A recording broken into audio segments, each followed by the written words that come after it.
తల్లి ప్రభా పరిశుద్ధమైనటువంటి దినముగాను తల్లి ప్రభ పాటించుమని నువ్వు సెలవిచ్చి ఉన్నావు.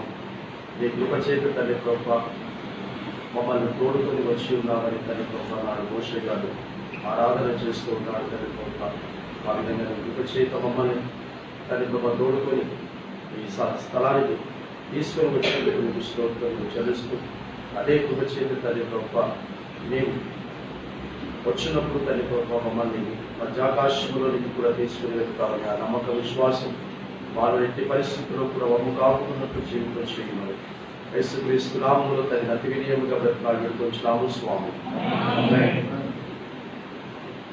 పాట పాడుకుంటే బాగుంటుందని అనుకుంటున్నాను. 556 మహోన్నతుల స్తుతి గీతంలో నుండి 556 ఉదయారణ్యములో కృంగిన సమయంలో. హల్లెలూయా. సంతోషంగా ఉన్న వారందరూ గట్టిగా దేవుని స్తోత్రం చెల్లించండి. హల్లెలూయా. హృదయారణ్యములో నే కృంగిన సమయములో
హల్లెలూయా. యెషయా గ్రంథం 54వ అధ్యాయము 10వ వచనాన్ని ధ్యానించడానికి మనము సిద్ధపరుచుకుందాం. యెషయా గ్రంథం 54వ అధ్యాయము 10వ వచనం. పర్వతములు తొలగిపోయినను మెట్టలు కత్తరిల్లినను నా కృప నిన్ను విడిచిపోదు, సమాధాన విషయమైన నా నిబంధన తొలగిపోదు అని నీ యందు జాలిపడు యెహోవా సెలవిచ్చుచు ఉన్నాడు. దేవుని స్తోత్రం. Praise the Lord. ఇక్కడ చదవబడినటువంటి లేఖన భాగంలో కొన్ని విషయాలు మనం జ్ఞాపకం చేసుకున్నట్లయితే, పర్వతములు తొలగిపోయినను మెట్టలు తత్తరిల్లినను ఒకటి విడిచిపెట్టిపోదు అని సెలవిస్తూ ఉన్నాడు. That is the grace of God. అది ఆయన యొక్క కృప అని సెలవిస్తూ ఉన్నాడు. అంటే నీ జీవితంలో, నా జీవితంలో, మన జీవితంలో ఏదైనా పోవచ్చు అని సెలవిస్తూ ఉన్నాడు. ఏదైనా పోవచ్చు. అందుకే మనందరికీ తెలిసినటువంటి విషయం ఏంటంటే, నా జీవితంలో, నీ జీవితంలో, మన జీవితంలో ఏది కూడా మనదంటూ మనతో శాశ్వత కాలం వరకు ఉండేది ఏది లేదు అని తెలుసు. మనది అంటూ ఏది కూడా లేదు. మనది అంటూ ఏదైనా ఉంది అంటే అది ఆయన కృప మాత్రమే. క్రైస్తవులో ఆయన కృప మాత్రమే. సో జీవితంలో ఏది మనల్ని విడిచిపెట్టిపోయినా మనం బాధపడకూడదు, మనము దిగులు పడకూడదు. కృప మనల్ని విడిచిపెట్టిపోతేనే మనం బాధపడాలి. ఎందుకంటే కృప అనేటటువంటిది చాలా ప్రాముఖ్యమైనటువంటిది. అందుకే అక్కడ సెలవిస్తున్నటువంటి మాట, పర్వతములు తొలగిపోయినను మెట్టలు తత్తరిల్లినను నా కృప నిన్ను విడిచిపోదు అని చెబుతూనే ఇంకో మాట అంటాడు, సమాధాన విషయమైన నా నిబంధన నీ నుంచి తొలగిపోదు అని కూడా చెప్తున్నాడు. అంటే ఈ కృపలో ఏముందని చెప్తున్నాడంటే, సమాధాన విషయమైనటువంటి దేవుని యొక్క నిబంధన మనతో ఉంది అని చెప్తున్నాడు. The covenant which is given by God. అబ్రహామును 17వ అధ్యాయంలో దర్శించి ఒక నిబంధన చేసుకుంటాడు. ఒకసారి చదవండి. 17వ అధ్యాయము 1వ వచనంలో చూద్దాము ఒకసారి. ఆదికాండం 17వ అధ్యాయం చదివాడు. అబ్రహాము 99 ఏళ్ల వాడైనప్పుడు యెహోవా అతనికి ప్రత్యక్షమై నేను సర్వశక్తి గల దేవుడను, నా సన్నిధిలో నడుచుచు నిందారహితుడవై ఉండుము, నాకును నీకును మధ్య నా నిబంధన నియమించి నిన్ను అత్యధికముగా అభివృద్ధి పొందించదనని అతనితో చెప్పాను. క్రైస్తవులో సో అతనికి దేవునికి మనకు మధ్యలో ఒక నిబంధన ఉంది అని సెలవిస్తున్నాడు.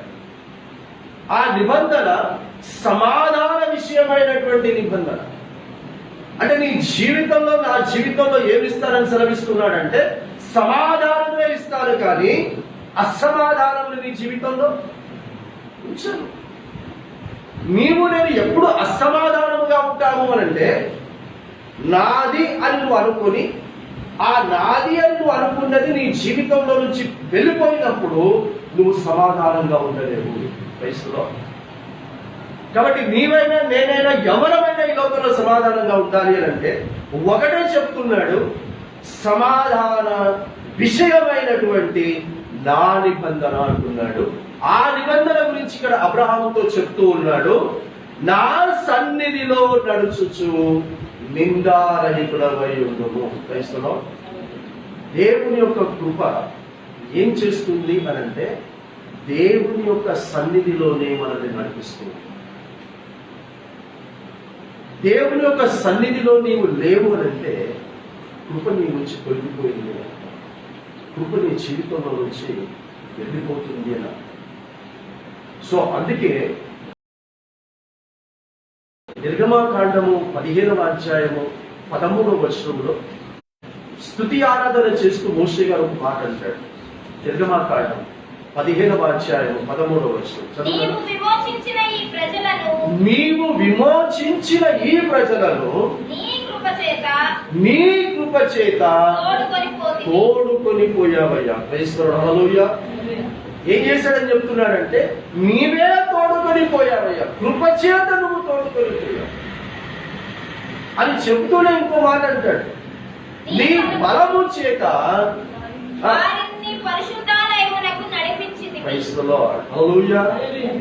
అంటే మనం ఏ పరిస్థితుల్లో ఉన్నామో ఆ పరిస్థితుల్లో నుంచి బయటికి తీసుకొని వచ్చి మనల్ని తోడుకొని పోతూ ఇంకో విషయం ఏం చెప్తున్నాడంటే ఆయన బలము చేత ఆయన ఆలయములకు నడిపిస్తూ ఉన్నాడు అని చెప్తున్నాడు. సో ఆయన కృప చేత మనం ఎక్కడికి నడిపించబడాలి? ఆయన ఆలయములకు నడిపించబడాలి. సో ఆయన ఆలయములకు మనము నడిపించబడినప్పుడు ఆ ఆలయములో నీకు నాకు ఏం నేర్పిస్తాడు అని అంటే ఆయన సన్నిధిలో నడుచుకోవడం నేర్పిస్తాడు. సో ఆయన సన్నిధిలో మనము నడుచుకుంటే ఆయన ఉన్న చోటికి మనము వెళ్ళగలుగుతాం. వయసులో ఇది దావీదు గారు చివరిసారిగా చేస్తున్నటువంటి ప్రార్థన. ఒకసారి చదవండి, సమూయేలు మొదటి గ్రంథం 17వ అధ్యాయం.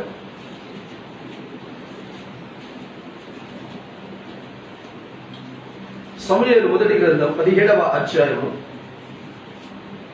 29వ వచనాన్ని చదవండి అమ్మవరైనా. అందుకు దావీదు నేనేమి చేసి తిని మాట మాత్రము పలికి తినని చెప్పి ఏమంటున్నాడమ్మా? అతని యుద్ధ నుండి తొలగి తిరిగి మరియొకని ఆ ప్రకారమే అడుగగా జనులు వానికి అదే ప్రకారం ప్రత్యుత్తరం ఇచ్చిరి. ఇప్పుడు సమూయేలు 2వ గ్రంథం 7వ అధ్యాయం 29వ వచనం చదువుట. 7వ అధ్యాయం 29వ వచనము అలాగే 15వ వచనం కూడా చదవండి. 15వ వచనం ఒకటి చదవండి, 29వ వచనం ఒకటి చదవండి. నిన్ను స్థాపించుటకై నేను కొట్టివేసిన సౌలునకు నా కృప దూరమైనట్లు అతనికి నా కృప దూరము చేయను. క్రీస్తులో సో కృప చేత ఆయన సన్నిధిలో నడుచుకోమని చెప్తున్నప్పుడు ఇక్కడ ఒక వ్యక్తి నడుచుకోలేకపోయాడు అని కూడా చెప్తున్నాడు. అది దావీదు కంటే ముందున్నటువంటి సౌలు. సో ఈ సౌలు ఏం చేశాడని చెప్తున్నాడు అని అంటే దేవుని యొక్క సన్నిధిలో నడవలేదు. దేవుని సన్నిధిలో నడవనప్పుడు దావీదు దగ్గరికి వచ్చి తన కుమారుడైనటువంటి సొలొమోను విషయంలో మాట్లాడుతూ, ఇదిగో నేను సౌలు మీద నుంచి నా కృపను దూరము చేసినట్లు నీ కుమారుడైనటువంటి సొలొమోను నుంచి నా కృపను దూరము చేయను. అంటే దేవునికి ఒక బలమైనటువంటి కోరిక మన అందరి ఎడల ఉంది. ఏంటి అంటే ఆయన కృప ద్వారా ఆయన సన్నిధిలోనే మనకు నడుస్తామని తెలుసుకున్నాం. ఆ దేవుని కోరికను మనం ఎప్పుడు కూడా దూరము చేయకూడదు. నీ కోరిక నీకు తీర్చబడకపోతే నీకు ఎంత బాధ ఉంటుందో అంతకంటే ఎక్కువ బాధ మన దేవునికి ఉంటుంది. ఇప్పుడు 29 చదువుతా. ఈ విషయం ఎప్పుడైతే నేను దూరము చెయ్యను అని చెప్పాడో అప్పుడు తన కుటుంబం విషయం మాట్లాడుతున్నాడు. దయచేసి నీ దాసుడనైన నా కుటుంబము నిత్యము నీ సన్నిధిని ఉండునట్లుగా దానిని ఆశీర్వదించుము. క్రైస్తులో నా కుటుంబాన్ని ఆశీర్వదించు, డబ్బిచ్చి ఆశీర్వదించు, ఆరోగ్యమునిచ్చి ఆశీర్వదించు, ఇల్లు ఇచ్చి ఆశీర్వదించు, ఇలా అన్ని ఇచ్చి ఆశీర్వదించు. కానీ నీ సన్నిధిలో మాత్రము ఆ కుటుంబము నిత్యము ఉండాలి. తెలుసుకున్నా? ఆయన సన్నిధిలో లేనిది నీ జీవితంలో ఏది ఉన్నా కూడా. దాని తర్వాత ఏమన్నాడన్నా? యెహోవా నా ప్రభువా నీవు సెలవిచ్చి ఉన్నావు, నీ ఆశీర్వాదము నుండి నా కుటుంబము హల్లెలూయా. ఎప్పుడమ్మా? ఎప్పుడు బిడ్డ? నిత్యము ఆశీర్వదించబడాలి. ఏ ఆశీర్వాదముతో? నీ ఆశీర్వాదము నా కుటుంబములో ఉండాలి. అదే ఆశీర్వాదము ఏమని సెలవిస్తున్నాడంటే ఆయన సన్నిధిలో నడవడమే ఆశీర్వాదం. ఆయన సన్నిధిలో నడవకపోతే అది ఆశీర్వాదం. సో ఆయన సన్నిధిలో నడవాలంటే ఆయన ఆలయములోకి కూడా మనము రావాలి. ఆయన ఆలయములకు మనము రావటం అది ఎంతో ఆశీర్వాదకరం, అది ఎంతో దీవెనకరము అనేటటువంటి మాట జ్ఞాపకం చేస్తుంది. 6 దినములు మీరు పనిచేసుకోండి, 6 దినాలు పనిచేసుకోండి. కానీ విశ్రాంతి దినములను, అమావాస్య దినములను మీరు నా సన్నిధిలో కనబడాలి అంటాడు. దేవుని యొక్క సన్నిధిలో కనబడాలి, దేవుని యొక్క ఆలయములో కనబడాలి. మోషేకు ఏం అవసరమమ్మా? ఆ స్తుతి ఆరాధన చేస్తూ మమ్మల్ని నీ బలము చేత నీ పరిశుద్ధ ఆలయములకు తోడుకొని వచ్చావు అన్నట్టు ఎందుకు అవసరం? అప్పుడు ఆలయం లేదు కూడా. ఆ మోషే ఈ మాట అంటున్నప్పుడు ఆలయం లేదు, ఆలయం కట్టబడలేదు. అయినా అంటూ ఉన్నాడు, నీవు మమ్మల్ని నీ పరిశుద్ధమైనటువంటి ఆలయములకు నీవు తోడుకొని వచ్చావు సెలవిస్తావు. సో ఈ కృప మనల్ని మాత్రమే కాకుండా మన కుటుంబం యావత్తును కూడా దేవుని యొక్క సన్నిధిలో నడిపించబడాలని దావీదు గారు కోరుకున్నాడు. ఎందుకు కోరుకున్నాడు అని అంటే తనకంటే ముందున్నటువంటి సౌలు ఆ యొక్క కృపను పోగొట్టుకున్నాడు అని దేవుని ద్వారానే తెలుసుకున్నాడు అన్న విషయాన్ని మనం జ్ఞాపకం చేసుకుంటున్నాం. మరి ఈ రోజున ఆ యొక్క కృప సౌలు మీద నుంచి పోతే అతని పరిస్థితి ఏమైందో ఎవరు చెప్తారు? దావీదు కంటే ముందు సౌలు రాజుగా ఉన్నాడు కదా, దేవుని యొక్క కృప తొలగిపోయింది కదా. తొలగిపోయినటువంటి దేవుని యొక్క కృప తొలగిపోయినటువంటి ఆ యొక్క సౌలు యొక్క బ్రతుకు ఏమైందో ఎవరు చెప్తారు? అమ్మా,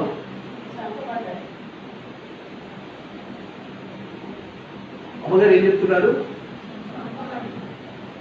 చంపబడ్డాడు అనే దానికంటే చంపబడటానికి ఇష్టపడ్డాడు. క్రైస్తవులు తన జీవితం అంటేనే తనకు విరక్తి.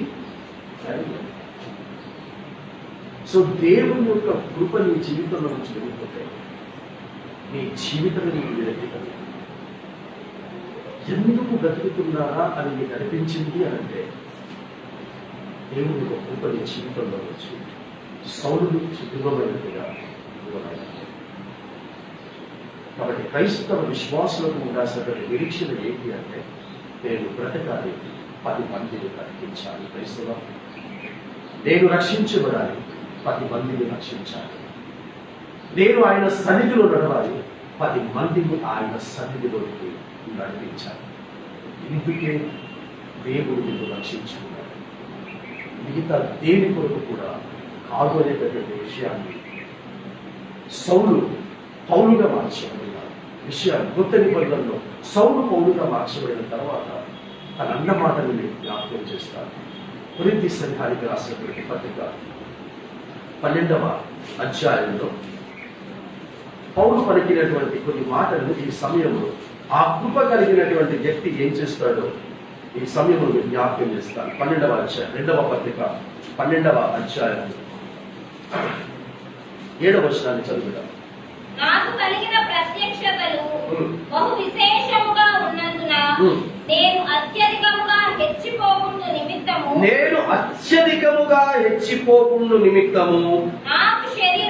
నాకు శరీరములో ఒక ముళ్ళు, నేను అత్యధికముగా హెచ్చిపోకుండా నిమిత్తము నన్ను నలగగొట్టుటకు సాతాను యొక్క దూతగా ఉంచబడెను. 2 విషయాలు చెప్తా ఉన్నాయి. మనము అత్యధికంగా హెచ్చిపోకుండా నిమిత్తం, నా జీవితంలో నాకేం తక్కువైందండి అని మన జీవితంలో ఆలోచనలో కూడా రావద్దట, మన తలంపులలో కూడా రావద్దట.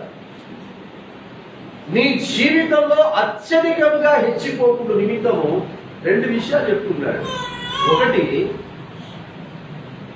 మన శరీరములో ఒక ముళ్ళు పెట్టాడు. ముళ్ళు ఏం చేస్తుంది ముళ్ళు ఏం చేస్తుంది? ఒకసారి గుచ్చుకుంటుందా? ఒకసారి మీ శరీరంలో ముళ్ళు గుచ్చుకుంది అనుకోండి, ఏం చేస్తుంది? పదే పదే పదే పదే పదే పదే ఆ ముళ్ళు నిన్ను బాధ పెడుతుంది. గుచ్చుకుంది ఒకటేసారి, ముళ్ళు నీ శరీరంలో గుచ్చుకుంది ఒకటేసారి. కానీ దాన్ని మనం తీసేయలేదు అనుకోండి, అదేం చేస్తుంది? ఏ పని చేసుకోనివ్వకుండా అది నేను ఇబ్బంది పెడుతూనే ఉంటుంది. అలా ఈ పౌలుగా మార్చబడినటువంటి ఈ సౌలు అంటున్నాడు, అలా నా జీవితంలో నా దేవుడే నాకు పెట్టాడు. అంటే ముళ్ళు పెట్టాడు అని అంటే అది ఏదైనా అనుకోండి, అంటే ప్రతి రోజు అతను బాధపడుతున్నాడు, ప్రతి క్షణము అతనికి బాధలే ఉన్నాయి కానీ బాధపడ్డాడు, అతనికి దుఃఖంగా ఉంది కానీ దుఃఖపడ్డాడు, అతనికి అనారోగ్యం ఉంది కానీ ఆరోగ్యవంతుడుగా ఉంటున్నాడు. ఇది నీకు సాధ్యమా? ఇది మనకు సాధ్యమా అంటే సాధ్యమే అని చెప్పాలి.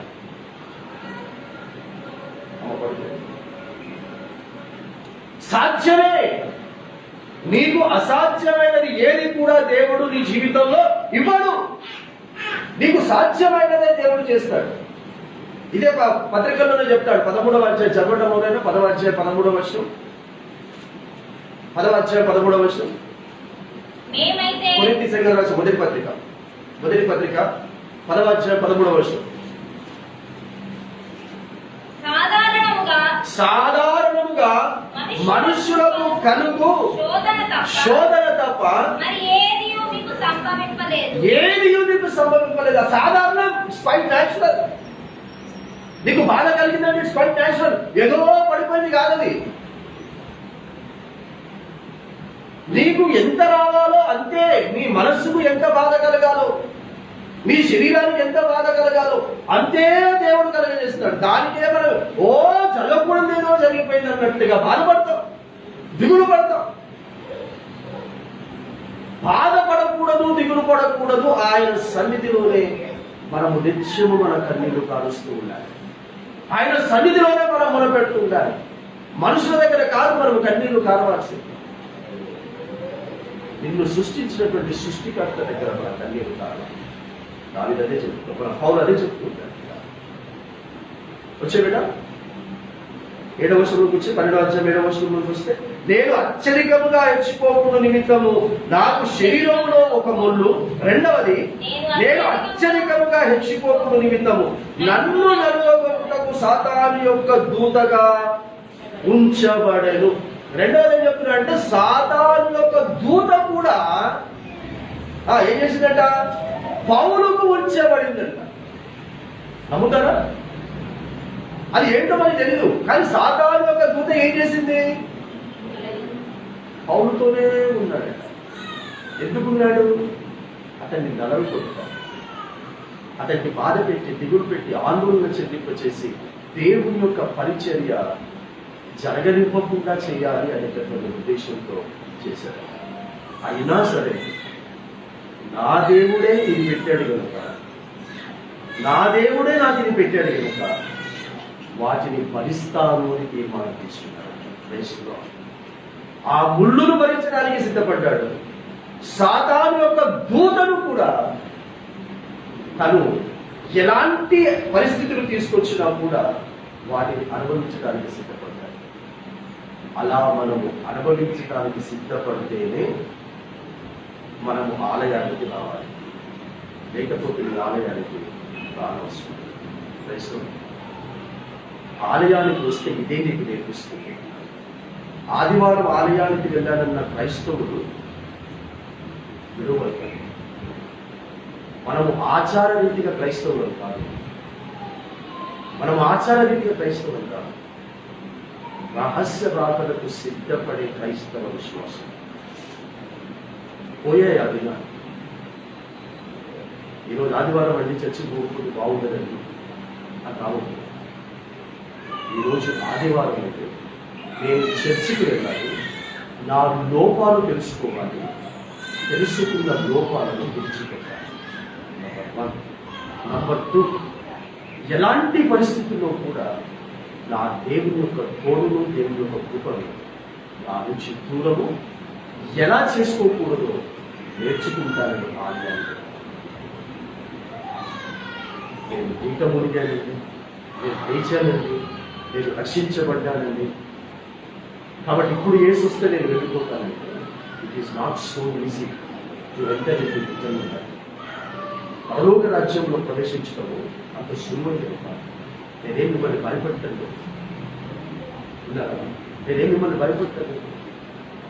ఆల్రెడీ భయంతో బ్రతుకుతున్నాను, మళ్ళా నేను వచ్చి నిన్ను భయపెట్టే అవసరం లేదు. కనుక చెప్తూ ఉన్నాడు, దేవుడే నా శరీరంలో నాకు గుడ్డు పెట్టాడు, దేవుడే సాతాను యొక్క రూపమవుతున్నాడు. అయినా ఏమంటున్నాడు చదవండి, అక్కడ ఏమని ఆన్సర్ వస్తుందో దేవుడి నుండి. అందుకు నా కృప నీకు చాలును, అందుకు నా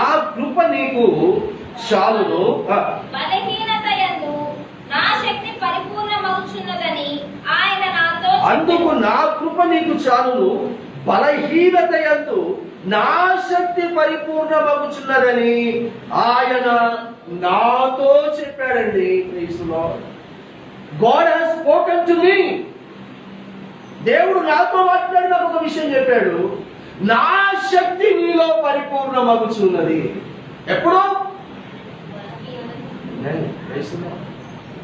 నీకు ఎవ్వరూ లేనప్పుడు, నిన్ను ఎవ్వరూ అర్థం చేసుకోనప్పుడు, ప్రభువా నాకు ఎవరూ లేరే అని నువ్వు అనుకుంటున్నప్పుడు దేవుని యొక్క శక్తి నీలో పరిపూర్ణమగుచు ఉన్నది. ఆ శక్తి మామూలు శక్తి కాదది, అనుభవిస్తే తెలుస్తుందండి. నేను అనుభవిస్తూ ఉన్నాను ప్రస్తుతానికి, అది అనుభవిస్తే తెలుస్తుంది ఆ శక్తి ఎంత పరిపూర్ణంగా ఉంటుంది. అలానే మన జీవితంలో దేవుడు అందరినీ దూరం చేస్తాడని అనుకోవడం కూడా పొరపాటు. నీ ఒకటే నేర్చుకోండి జీవితంలో, నేను చెప్తుంది ఒకటే, నీ జీవితంలో నువ్వు ఒంటరి దానివి, ఒంటరి వాడివి. That's all. ఇదే క్రైస్తవ విశ్వాస నిరీక్షణ. నేను అందరి కొరకు ఉన్నాను, అందరూ నా కొరకు ఉన్నారు అనుకుంటే నువ్వు క్రైస్తవ విశ్వాసివి కాదు. నీతో 10 మంది ఉన్నా లేనట్టే బ్రతుకు, 10 మంది లేకున్నా లేనట్టే బ్రతుకు. ఉన్నప్పుడు ఉప్పొంగకు, లేనప్పుడు బాధ. ఇక్కడే దెబ్బతింటారు మనుషులు. మనుషులు ఎక్కడ దెబ్బతింటారంటే, నా నువ్వు అనుకున్నావు, అది నీకు దూరం అయింది, నీకు బాధ వచ్చింది. ఇక్కడ పౌలు అంటున్నాడు, నాకు ఎవరితో సంబంధం లేదు, నాకు క్రీస్తుతోనే సంబంధం ఉంది, మీరు కూడా అలాగే బ్రతకండి అంటారు. అందుకే ఇంత ధైర్యంగా చెప్తున్నాడు. నాతో చెప్పింది నేను మీకు చెప్తున్నాను. నాతో ఏం చెప్తున్నాడంటే, నువ్వు ఎప్పుడైతే బలహీనంగా ఉన్నావో, శారీరకంగా బలహీనంగా ఉన్నావో, అప్పుడే నా యొక్క శక్తి నీలోనికి వస్తుంది. అప్పటిదాకా నా శక్తి నీలోనికి రాదు.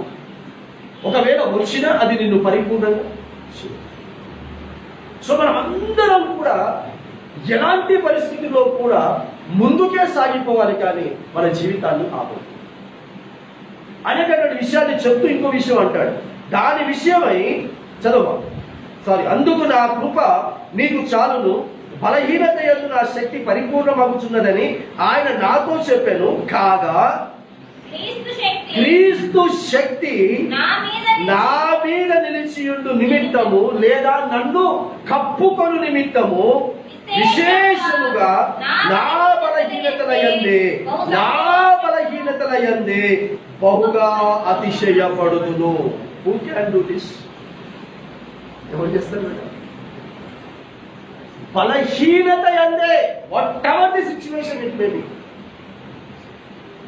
అది నీ శరీరానికి సంబంధించింది కావచ్చు, నీ మనస్సుకు సంబంధించింది కావచ్చు, నీ హృదయానికి సంబంధించింది కావచ్చు బలహీనత.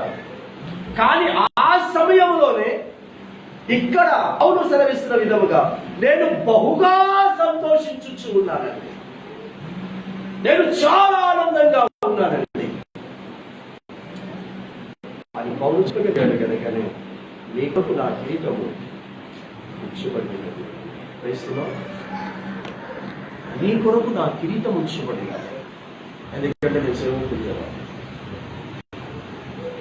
సేవకుని నేను మరణించినంత మాత్రాన నేను మంచి పోరాటం పోరాడాను అని రాసుకుంటే, ఇంకో ఇది మంచి పోరాటం. బలహీనత యందు నేను బహుగా సంతోషించుచు ఉన్నాను. అలాంటి వారికి మాత్రమే వర్తిస్తుంది. నేను మంచి పోరాటం పోరాడి నా విశ్వాసాన్ని కావాలి. ఆశమసి కాదు ముఖ్య వక్కారించి చెప్తున్నాను. క్రైస్తవులుగా పుట్టకండి, క్రైస్తవులుగా ప్రకటించండి, క్రైస్తవులుగా చాలండి. మళ్ళీ చెప్తున్నాను, క్రైస్తవులుగా పుట్టకండి, క్రైస్తవులుగా ప్రకటించండి, క్రైస్తవులుగా చాలండి. మీరు పుడితే, బ్రతికితే, చస్తే ఆయన కొరకు మాత్రమే పుట్టండి, ఆయన కొరకు మాత్రమే బ్రతకండి, ఆయన కొరకు మాత్రమే చాలండి. క్రైస్తవత్వము అనేటటువంటి ఒక మతాన్ని మనకు పూయటానికి నా యేసురాలి, నా యేసయ్య సిలువలో మరణించడం వల్ల క్రైస్తవత్వము వచ్చింది అనుకుంటే అనుకోవా. నా యేసయ్య సిలువలో మరణించడం వల్ల వచ్చింది ఆయన కొరకు బ్రతకాలి, ఆయన కొరకు చావాలి. అదే వచ్చింది. ఇతనికి ఏమీ కూడా రాదు. ఆ తర్వాత అంటాడు ఇంకో మాట, చదువు బిడ్డ. నేనెప్పుడు బలహీనుడను అప్పుడే బలవంతుడను కనుక. నేను ఎప్పుడు బలహీనుడనో ది వెరీ నెక్స్ట్ మూమెంట్ ఏమవుతుందమ్మా? ఎంతమంది ఒప్పుకుంటారు దీనికి? నేను ఎప్పుడు బలహీనుడనో అప్పుడే బలవంతుడను అన్న వాళ్ళు చేయలేదు. గాడ్ బ్లెస్ యు అమ్మా, God bless you, God bless you, God bless you. దేవుడి గురించి బలహీనమైపోతున్నాను నేను ఎప్పుడు కూడా మన జీవితంలో అధైర్యపడద్దు. నువ్వు అధైర్యపడ్డా నీవు బలహీనుడు కాదుగా. అసలు ఇది ఎవడు బాగు చేయలేదు, ఎవడు బాగు చేయలేదు. నీ క్రైస్తవత్వం కూడా బాగు చేయలేదు, నీ దేవుడు కూడా నిన్ను బాగు చేయలేదు. దేవుడు నిన్ను బాగు చేయాలి అంటే నేను బలహీనుడను కాదు అని నువ్వు అనుకోవాలి. నేను ఎప్పుడైతే బలహీనుడనో నేను అప్పుడే బలవంతుడను కనుక. ఇప్పుడు ఇంకో మాట చెప్తాడు, కనుక క్రీస్తు నిమిత్తము నాకు కలిగిన బలహీనతలలోను, నిందలలోను, ఇబ్బందులలోను, హింసలలోను, ఉపద్రవములలోను నేను సంతోషించుచు ఉన్నాను. నేను సంతోషించుచు ఉన్నాను. Can you say this? నువ్వు చెప్పగలవా? ఇది నీ ఇల్లు పోతే చెప్పగలవా? నీ ఆరోగ్యం పోతే చెప్పగలవా? నేను సంతోష సంతోషంగా ఉన్నానండి. నా ఇల్లు పోయినందుకు, నాకు అనారోగ్యం వచ్చినందుకు నేను సంతోషంగా ఉన్నానండి. ఎలాంటి నింద నా మీద పడ్డా నేను సంతోషంగా ఉన్నానండి. ఎంత పెద్ద మాట అన్నాడు తెలుసు అమ్మా, అంత పెద్ద మాట అంటాడమ్మా.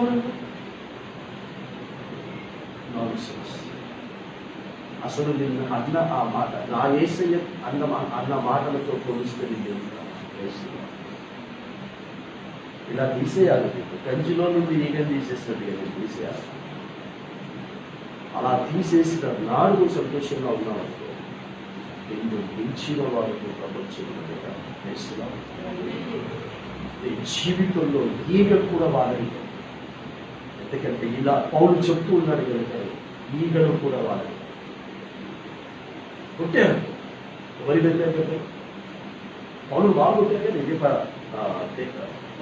పక్కన చదువుకుంటే అదే 12వ అధ్యాయంలోనే 11వ అధ్యాయము 24వ వర్షం చదువుకుంటా.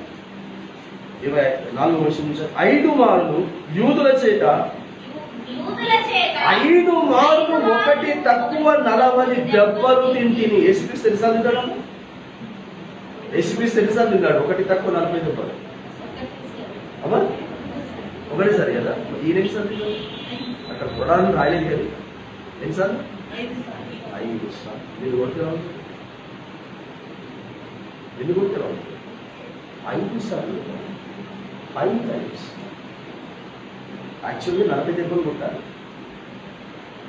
హిందువుల మత ఆచారం ప్రకారం 40 కొట్టాలి. కానీ ఒకటి తక్కువ 40 ఎందుకు కొట్టారు అని అంటే, ఒకవేళ 41 పడ్డదనుకో దెబ్బ, ఈ కొట్టులోనూ కొట్టాలి. ఎవడైతే కొట్టాడో ఆయన కొట్టాలి. 41. కాబట్టి తక్కువ కొట్టొచ్చు కానీ ఎక్కువ మాత్రం కొట్టాడు. అందుకని ఒకటి తక్కువ 40 దెబ్బలు కొట్టారు. యేసుక్రీస్తు ప్రభువైనా పౌరులైనా 5 సార్లు కొట్టారు. కొడితే నీలాగా ఏమలేదు. అయ్యో 5 సార్లు కొట్టాడు ఏం చెప్తుంటారు అని ఏమలేదు. ఆ తర్వాత ఏం చేశారమ్మా? 3 బెత్తములతో కొట్టబడి తిని, 3 సార్లు బెత్తములతో కొట్టబడి తిని, ఒకసారి రాళ్లతో కొట్టబడి తిని, 3 ఓడ పగిలి శ్రమ పడి తిని, ఒక రాత్రి పగళ్ళు సముద్రములో గడిపి. ఇది క్రైస్తవత్వం అంటే. This is real Christianity. ఎవడో చెప్తాడు, అదే క్రీస్తుని నమ్ముకుంటే నీకు కష్టాలు కొట్టేదా, క్రీస్తుని నమ్ముకుంటే నీకు బాధ కావాలా? ఎవరినా చెప్పింది? నా పౌరులు చెప్పింది కరెక్ట్. క్రీస్తుని నమ్ముకుంటేనే నీకు సమరిస్తాడు. మళ్ళీ చెప్తున్నా, నా యేసయ్యను నమ్ముకుంటే శ్రమలు పోతాయి అని నువ్వు యేసు దగ్గరికి వస్తే రాకు. అలాంటి క్రైస్తవులు నా యేసయ్యకు వద్దు.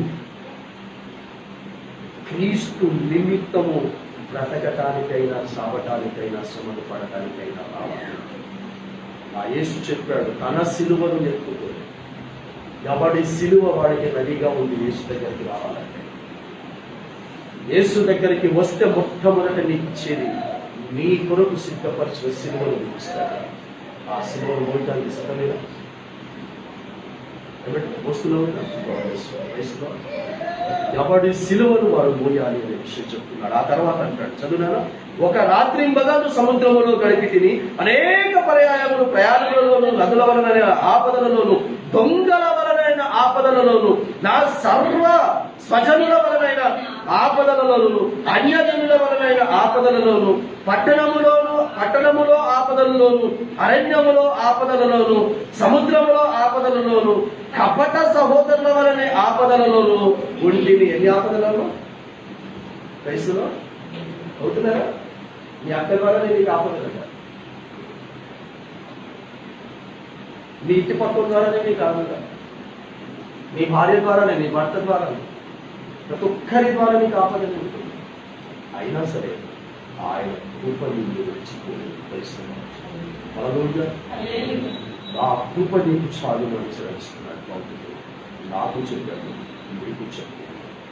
ఆ కృపని నేను గమనిస్తుంది. ఈ రోజు అమ్మా ప్లీజ్ అమ్మా పడుకోలేదు.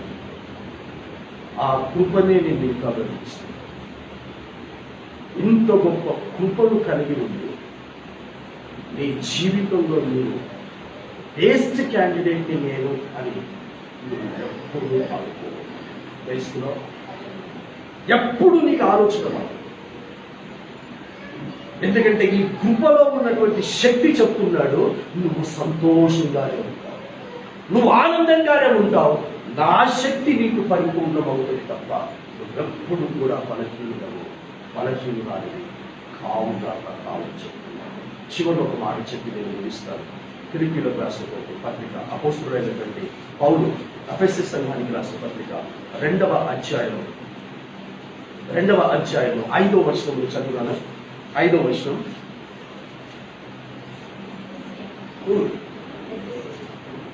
అపోస్తలుడైన పౌలు ఎఫెసీ సంఘానికి రాసిన పత్రిక 2వ అధ్యాయము 5వ వచనం. అయినను దేవుడు కరుణా సంపన్నుడై ఉండి మనము మన అపరాధముల చేత చచ్చిన వారమై ఉండినప్పుడు అమ్మా, చచ్చిపోయామని చెప్పట్లేదు. చచ్చిన వారమై ఉన్నప్పుడు ఎవరి విషయంలో? లోకం విషయంలో, పాపం విషయంలో చచ్చిపో. నేను చెప్పట్లేదు, నువ్వు నమ్మిన నీ యేసయ్య పరిశుద్ధాత్మ దేవుడు చెప్తూ ఉన్నాడు. చదివాడా? మన ఎడల చూపిన మన ప్రేమ చేత మనలను క్రీస్తుతో కూడా బ్రతికించాడండి. We are living through Christ. We are living for Christ, not for this society. ఈ లోకం కొరకు మనం బ్రతకటం లేదు. ఈ లోకం తుచ్చమైనది అని చెప్తున్నా. నీ జీవితంలో నువ్వు అనుకున్నది జరిగినా, నువ్వు అనుకున్నది జరగకపోయినా, నీ క్రీస్తుతో కూడా బ్రతుకు చాలు. నీ వెంట్రుక రాలిపోతున్నాయా? నీ వెంట్రుక రాలిపోతుంటే నీకు బాధండి. ఎంచుకలు రాలిపోతున్నా, ఎంచుకలు తెల్లగైతున్నా, ఏదైనా అది చెప్పు. ప్రతిదానికి లెక్క నా దగ్గర, నీ తల వెంట్రుక లెక్క నా దగ్గర ఉందని ఏసి చెప్పాడే అట్లే అమ్మా. సో రాలిపోయేటటువంటి వెంట్రుకలని ఎవరు చెప్తుంటే నీకెందుకు బాధ? నీకెందుకు బాధ? అది వద్దు అని చెప్తూ ఉన్నాడు. తర్వాత అంటాడు, చదివిట బ్రతికించే కృప చేత మీరు రక్షింపబడి ఉన్నారు. నా కృప నిన్ను విడిచిపోదు. అంటే మీరు రక్షించబడ్డారు కనుక నా రక్షణ మీ జీవితంలో నుండి తొలగిపోతూ ఉంటుంది. కృప కలిగిన వ్యక్తి రక్షించబడతాడు. రక్షించబడిన వ్యక్తి రక్షణలో ఉన్న ఆనందములు అనుభవింపచేస్తాడు దేవుడు. అంతే తప్ప మూలుగుతూ తాటికాయ సామెత ఉంటుంది కదమ్మా, తాటికాయ పడ్డది అన్నట్టు కూర్చోడు అట్లా ఏదో పోయింది, పువ్వులు ఏదో పోయినట్టు చూసుకుంటారు. క్రైస్తవ విశ్వాసం అంటే ఎట్లుండాలి? దిగ లాగుతుండాలి. ఏంటంటే ఎప్పుడు చూసి ఎంత హ్యాపీగా ఉంటుంది. అలా నిన్ను చూసేవాళ్ళు నీ దగ్గర ఏమి లేకపోయినా నువ్వు హ్యాపీగా ఉండాలమ్మా. నీకేమన్నా నీకు చెప్పని అదే నీకు చెప్పు, నువ్వు ఎక్కడ చెప్తావని నీ మీద కూడా రాదు అర్థం తెలుస్తుంది మాకున్నది అని మీరు అనుకోవచ్చు. కానీ ప్రస్తుతం నేను ఉన్నటువంటి పరిస్థితి మామూలు పరిస్థితులు లేదు. అయినా సరే పౌలు అన్నా నిలబడి వాక్యం చెప్పిన విధంగా చెప్తే ఆ శక్తి నాలో పరిపూర్ణంగా జరిగిస్తున్నందుకు దేవుడు తీసుకుంటాను. కృప చేతనే మీరు రక్షింపబడితిరి, క్రీస్తు యేసు నందు ఆయన మనకు చేసిన ఉపకారము ద్వారా అత్యధికమైనటువంటి తన కృపా మహదైశ్వర్యమును రాబో యుగములలోనూ కనుపరుచు నిమిత్తము క్రీస్తు యేసు నందు మనలను ఆయనతో కూడా లేపి. ఇది మన నిరీక్షణ. ఎందుకు నువ్వు క్రైస్తవుడు? క్రీస్తు నీకు ఏమిచ్చాడు కాదు. క్రైస్తవురాలిగా మారినందుకు, రక్షించబడినందుకు, బాప్తిసం తీసుకున్నందుకు నీకు ఏం పొందుకున్నావు కాదు. నీవు క్రీస్తుతో కూడా లేపబడతావు. ఇక్కడ చెప్తున్నాడు చూడండి, చదువుట క్రీస్తు యేసు నందు మనలను ఆయనతో కూడా లేపి పరలోకమందు ఆయనతో కూడా కూర్చుండబెట్టెను. క్రైస్తలో కూర్చుండబెట్టాడా అమ్మ? ఈ మాట చెప్పేటప్పుడు కూర్చుండబెట్టాడా? ఎవరు లేదు. అంటే you have to believe that you are sitting with your heavenly father. క్రైస్తలో అంటే ఆయన ప్రక్కన కూర్చుండబెట్టానంటే ఇప్పుడు నేను ఇక్కడ వాక్యం, మీ దృష్టిలో నేను ఇక్కడ నిలబడి వాక్యం చెప్తున్నాను, కానీ దేవుని దృష్టిలో నేను దేవుని దగ్గర ఉన్నాను. That is the life of Christianity. సహోదరు అక్కడ కూర్చుంది, కానీ దేవుని దగ్గర కూర్చుంది. అదే దావీదు అన్నాడు, నా కుటుంబము నీ సన్నిధిలో నిత్యము ఉండునట్టు దాన్ని ఆశీర్వదించు. నేను అత్తప్పుడు పోయి చూస్తానండి అని చెప్పొచ్చాను. నేను అత్తప్పుడు వేస్తానంటే వారి దృష్టిలో, నా దృష్టిలో, మీ దృష్టిలో నేను అత్తప్పులో ఉన్నాను, కానీ దేవుని దృష్టిలో నేను దేవుని కుడిపార్శ్వములో కూర్చొని ఉన్నాను. అనే నువ్వు దేవుని కుడిపార్శ్వములో నువ్వు కూర్చొని ఉండి బాధపడతావా? ఆవిడ దేవుని పక్కన నువ్వు కూర్చొని ఉండి నువ్వు బాధపడుతున్నావంటే అసలు నిన్ను దరిద్రురాలనాలా, దరిద్రులనాలా, అసలు నిన్ను క్రైస్తవుడనాలా, క్రైస్తవుడు అసలు ఏమని విలువలో నాకు అర్థం కాదు అని ఆయన అంటున్నాడు. నేను అనట్లేదు. అందుకే పౌలు అంటున్నాడు, నేను బహుగా సంతోషించుచు ఉన్నాను, నేను ఆయన పక్కన ఉన్నాను కనుక. నాకెన్ని సమస్యలు ఉన్నాయి కాదు, నేను ఎవరి ప్రక్కన ఉన్నాను అన్నది ముఖ్యం. దాన్ని బట్టి నా రియాక్షన్ ఉండాలి. ఏమన్నా అవునా కదా? అవును. క్రైస్తవులు చదువుబెట్ట, మీరు విశ్వాసం ద్వారా కృపచేతనే రక్షింపబడి ఉన్నారు. ఇది మీ వలన కలిగినది కాదు, ఇది మీ వలన కలిగినది కాదు, ఇది దేవుని వరమే. Praise the Lord. This is the gift given by God. దేవుని వరముని దగ్గర పెట్టుకొని నాకు అది లేదండి, నాకు ఇది లేదండి, నన్ను వాడుకోగలుగుతలేడండి, అది దగ్గర దేవుని వరముని సరిపోదు. ఇది దేని వలన కలిగినది కాదు, ఇది కృప వలననే కలిగినది. ఈ కృప నిన్ను విడిచిపెట్టి సమాధాన విషయమైనటువంటి నా నిబంధన తొలగిపోదని చెప్తున్నాడమ్మా. సో ఆయన నిబంధన చేసుకున్నాడు నీతో. ఏమని నిబంధన చేసుకున్నాడంటే, నీవు నా సన్నిధిలో నడువు. నా సన్నిధిలో నడుస్తున్నప్పుడు నీకు అనేకమైనటువంటి వ్యతిరేకతలు వస్తాయి, అయినా నువ్వు సంతోషంగానే ఉంటావని నిబంధన చేస్తున్నావు. ఈ కృప చేత రక్షించబడినటువంటి ఈ రక్షణ మామూలు కాదు. రక్షణ రక్షణ రక్షణ రక్షణ అని చెప్పుకుంటూ పోతూ ఉంటుంది, చాలా చిన్న పరమైంది.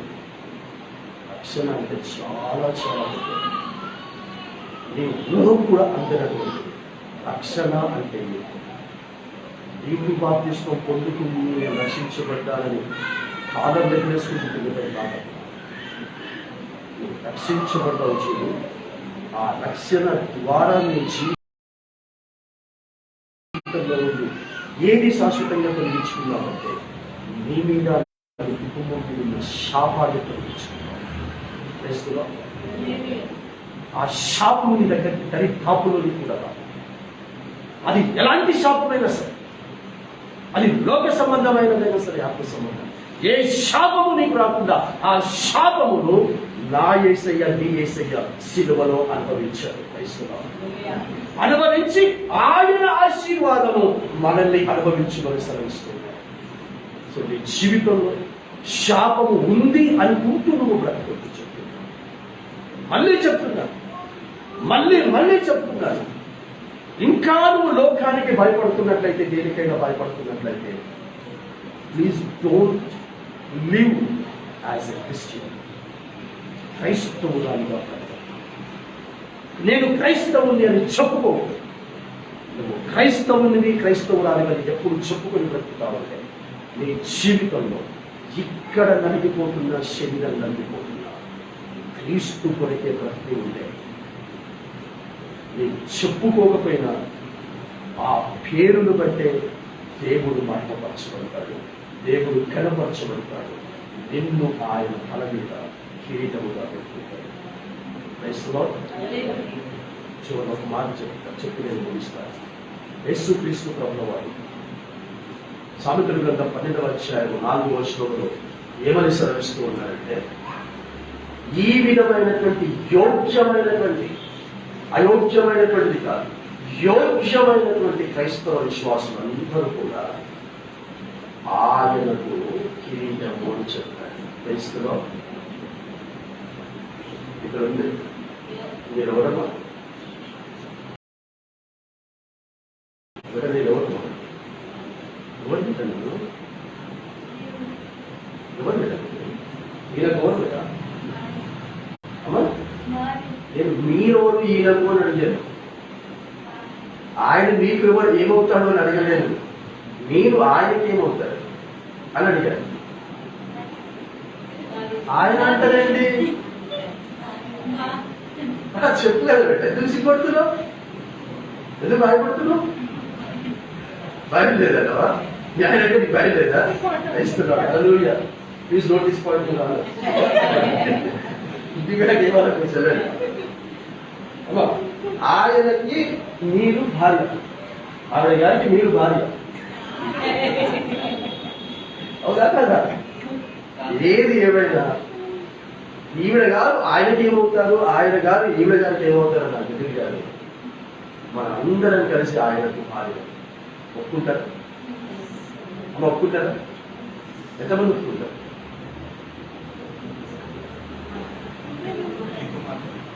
ఇక్కడ లేపుతనే తెలుసు పురుషులు లేపితే ఏమంటాడో లేకపోతే పోతే ఏమంటాడో అనుకుంటున్నారు. అవునా? ఆయన భార్య కదా, కానీ యోగ్యమైన భార్యగా ఆయన తల మీద వేసుకోవాలి. చదువు బిడ్డ 12 యోగ్యురాలు ఎవరికి అంటే మనమందరం ఎవరు? మనమందరం ఎవరు? ఇప్పుడు చెప్పండి. మనమందరం కిరీటము. ఎవరికి కిరీటము? నీకు పెళ్లి పెట్టి నాకు పెళ్లి కాలేదన్నా ప్రార్థన చేయట్టు. వయసులో నీ పెళ్లి జరిగితే ఏంది, జరగకపోతే ఏంది బిడ్డ? హల్లెలూయా. God bless you. పెళ్లి చేసుకొని కష్టాలు అనుభవిస్తూ, బాధలు అనుభవిస్తూ, అది చేస్తూ ఇది చేస్తూ పెళ్లి కాకుండా అలాగే ఉంటుంది బిడ్డ. ఆమెను వయసులో నేను చెప్పలేదు. పౌలు అన్నాడు 7వ అధ్యాయంలో, కొరింథీ సంఘం రాసిన పత్రిక 7వ అధ్యాయంలో అన్నాడు. నేను అంత ఉల్టా చెప్తున్నాడు ఇక్కడ సువార్త అనుకుంటున్నారేమో. హల్లెలూయా.